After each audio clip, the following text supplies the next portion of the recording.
Where we're joined by journalist Greg Palast, Puffin Foundation Fellow for Investigative Reporting. His recent article, Rubio's Billionaire Wins Ransom from Argentina.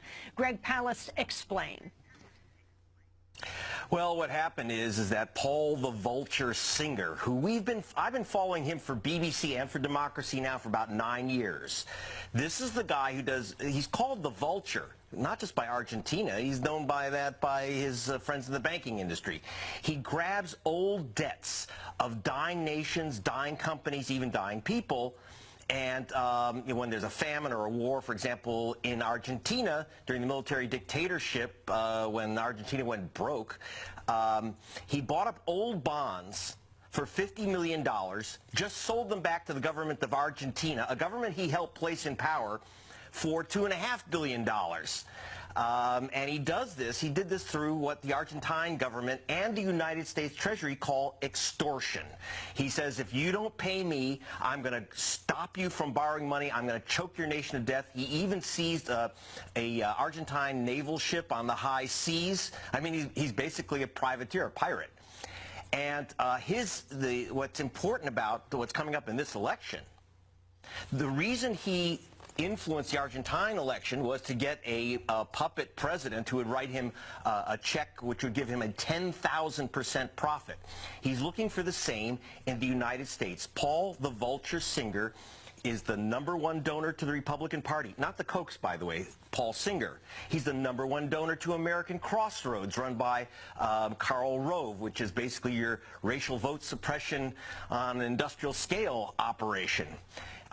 So why is he involved in the U.S. elections?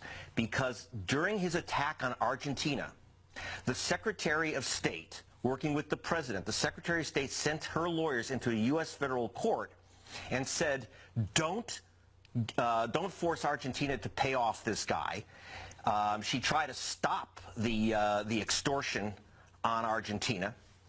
And the president joined her in the U.S. Justice Department. And she even said, her lawyer said, that Paul Singer's business model is a threat to the entire world financial order. This guy is like a kind of financial terrorist, actually. And that's what Hillary Clinton accused him of. By the way, Bernie Sanders has taken a similar, very tough position against these vulture financiers. So Paul Singer, this issue of Argentina ain't just 11,000 miles away, Amy and Juan. It is coming home to roost, literally, because he's got to make sure that there is no Hillary president or President Bernie that will put him out of business.